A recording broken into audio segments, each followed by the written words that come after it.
देखिए फ्रेंड्स, ये जो थ्योरम है ना, ये एक थ्योरम कम क्वेश्चन ज्यादा है, क्योंकि ये क्वेश्चन आपको एग्जाम में पक्का मिलेगा कि ये एक भी इरेशनल नंबर है, उसको आपको प्रूव करना है कि वो इरेशनल है कि नहीं है। ठीक है, तो वो चीज यहाँ पर एक थ्योरम के फॉर्म में दी है, फिर आपको क्वेश्चन भी आगे मिलेंगे एक्सरसाइज में। आपको इसको अच्छे से समझ लेना है। आपको अगर डाउट होता तो आप दोबारा से वीडियो को यहीं से रिपीट कर लेना। रूट टू को हमें इरेशनल प्रूफ करना है, ये बस थ्योरम बोल रही है। तो मैं क्या कर लेता हूँ, इरेशनल प्रूफ करना है ना, तो मैं पहले मान लेता हूँ कि लेट रूट टू को ना मैं एक रेशनल नंबर मान लेता हूँ। रेशनल क्या होता है, ए अपॉन बी की फॉर्म में लिख सकती है। ठीक है भैया, तो मैं रेशनल मान लिया।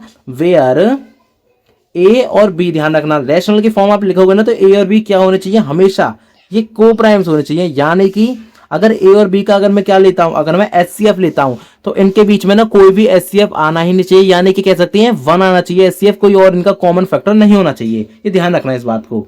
ठीक है भैया। ए और बी का क्या क्या एग्जाम्पल हो सकता है, 3,4 ले लो, और क्या ले लो 6, आप 11 ले लो, और क्या ले सकते हो, और ले सकते हो आप कोई भी दो कॉन्सिक्यूटिव नंबर 7,8 ले लो, या फिर कह लो कि 12,13 ले लो। तो इनमें आप देखोगे ना 3 और 4 में कुछ कॉमन आ रहा नहीं आ रहा, सिर्फ 1 के अलावा। 6 और 11 में 1 ही आएगा, 7 और 8 में भी। इनके अगर प्राइम फैक्टर्स करोगे सब में आपको सिर्फ एक ही चीज कॉमन मिलेगी, उनका एचसीएफ क्या मिलेगा सभी का, आपको यहाँ पे लिख देता हूँ, एचसीएफ आपको सभी के लिए 1 मिलेगा।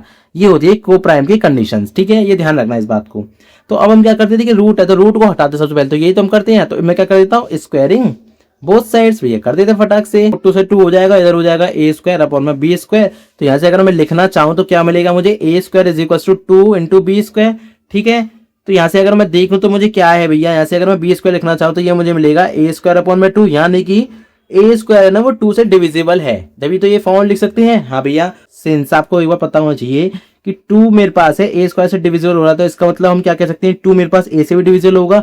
ये कहां से लिख दिया भैया, ये अभी तो हमने थ्योरम का प्रूफ किया था ऊपर, यूजिंग थ्योरम कौन सी, यूजिंग थ्योरम 1.2, वो वाली जो थ्योरम थी ना उसी को हम यहाँ पे यूज कर रहे हैं। ठीक है, यही तो चीज है अभी हमने समझी थी। हाँ भैया, तो अब मैं क्या करता हूँ, देखिए अब हमने क्या देखा है कि ए मेरे पास जो है वो 2 को डिवाइड कर रहा है, तो इसका मतलब क्या है कि ए में ना कुछ ऐसा होगा जो 2 का मल्टीपल होगा। ये बात तो क्लियर है। तो इसलिए मैं लेट कर लेता हूँ ए की वैल्यू को 2c के बराबर, को एक तीसरा वेरिएबल सी मान लिया। ठीक है, इंटीजर मान लिया। 2b स्क्वायर तो ये रहा, इसको एज इट इज लिख दिया और ए की जगह पर डाल दिया 2 इंटू में सी का स्क्वायर। ठीक है, तो यहाँ से अगर मैं देखता हूँ तो मुझे बी स्क्वायर की वैल्यू मिलेगी 2c स्क्वायर, तो बी स्क्वायर की वैल्यू मुझे मिलेगी 2c स्क्वायर। तो यहाँ से अगर मैं देखो फिर से क्या मुझे मिल रहा है, यहाँ से अगर मैं देखूं तो मुझे मिल रही है भैया क्या, कि सी स्क्वायर मुझे मिल रहा है बी स्क्वायर अपॉन 2, यानी कि हम कह सकते हैं कि बी स्क्वायर ना मेरे पास 2 से डिविजिबल होगा। फ्रेंड्स देखिए यहाँ पर एक गलती हो गई, क्योंकि हमने ए स्क्वायर अपॉन 2 लिया है ना, तो इसको भी हमें ए स्क्वायर अपॉन 2 करेंगे। तो यहाँ पर क्या हो जाएगा, ये 2 अपॉन ए स्क्वायर लिख दिया मैंने, इसको हम यहाँ पे काट देंगे इस तरह से, और ये हो जाएगा पास में ए स्क्वायर अपॉन 2। मतलब कि क्या, अगर 2 मेरे पास ए स्क्वायर को डिवाइड कर रहा है तो इसका मतलब क्या होगा, यहाँ से मेरे पास में क्या हो जाएगा, 2 है ना मेरे पास में, वो ए को भी डिवाइड करेगा, ये चीज है। ठीक है, पर भी हम यही करेंगे। यहाँ पर क्या हो जाएगा, यहाँ पर हो जाएगा बी स्क्वायर अपॉन 2 हो जाएगा। मतलब कि अगर मेरे पास में 2 मेरे पास बी स्क्वायर को डिवाइड कर रहा है पूरी तरह से, तो इसका मतलब बी को तो करेगा ही करेगा, ये तो है। हाँ भैया, यहाँ पर भी हम कौन सी थ्योरम यूज करेंगे, ये गलत है। ठीक है, इसको आपको इस तरह से काट देना, ये इसको देखना नहीं है। यूजिंग कौन सी थ्योरम, वही थ्योरम यूज कर रहे हैं, यूजिंग थ्योरम 1.2। आपको रीजन जरूर लिखना है। देखिए आपको अगर आती ठीक है, लेकिन आपको एग्जामिनर को बताना है ना कि भैया मैं कौन सी थ्योरम यूज कर रहा हूँ, क्या चीज यूज कर रहा हूँ, तभी तो आपको पूरे मार्क्स देंगे। हाँ भैया, तो यहाँ से अगर मैं देखूं तो देखिए दोनों में मुझे क्या मिलेगा कि बी का एक कॉमन फैक्टर और मिल गया। को प्राइम का मतलब क्या, उनके बीच में कोई भी कॉमन फैक्टर नहीं होना चाहिए। लेकिन यहाँ से अगर मैं देखूं तो ये 2 से डिविजिबल है, ये भी 2 से डिविजिबल है, तो इनके बीच में एक और कॉमन फैक्टर आ गया 2। लेकिन ऐसा तो पॉसिबल हो नहीं सकता, क्योंकि हमने माना क्या था, ए और बी को प्राइम से। को प्राइम्स में तो ये होता है कि उनके बीच में कोई भी कॉमन फैक्टर नहीं होगा, सिर्फ और सिर्फ 1 से डिवाइड होंगे, उसके अलावा किसी और से नहीं होंगे। लेकिन ये तो गड़बड़ हो गई। तो यहाँ से हम क्या कहेंगे, कॉन्ट्राडिक्शन आगे भी। आप यहाँ से लिखेंगे आप कॉन्ट्राडिक्शन, इसी तरह से आपको प्रूव करना होता है। ठीक है, कॉन्ट्राडिक्शन क्या होगा ये, कि A and B both have 2 as a common factor. एक कॉमन फैक्टर 2 मिल गया हमें, तो यहां से अगर ये 2 कॉमन फैक्टर मिल गया तो यहां से तो गड़बड़ हो गई ना, ये कॉन्ट्राडिक्ट करेगा। कॉन्ट्राडिक्टिंग द फैक्ट, कौन सा फैक्ट, कि हमने ऊपर माना था जो चीज, कि भैया रैशनल माना था ना, रैशनल में क्या होता है कि ए अपॉन बी की फॉर्म थी, और वो दोनों चीजें क्या होनी चाहिए थी, कि वो हमेशा प्राइम होनी चाहिए थी, को प्राइम।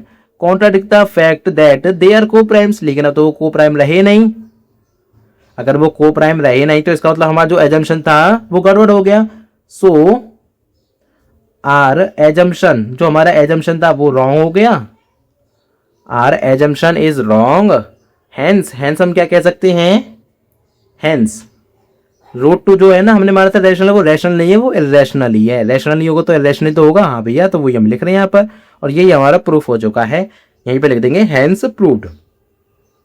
ठीक है, तो देखिए फ्रेंड्स, इस तरह से आपको पूरी थ्योरम को प्रूफ करना होता है। और ऐसा क्वेश्चन अगर मिले तब भी आपको प्रूफ अच्छे से ऐसे ही करना है जैसे मैं आपको इस थ्योरम में बताया। और आगे हम पूरी एक्सरसाइज को भी सॉल्व करेंगे, तो दिक्कत लेने बात आपको बिल्कुल भी नहीं है। आपको कोई भी दिक्कत नहीं लेनी है, आपको बस चैनल को सब्सक्राइब कर लेना और सारी वीडियोस को देखते जाना आराम से।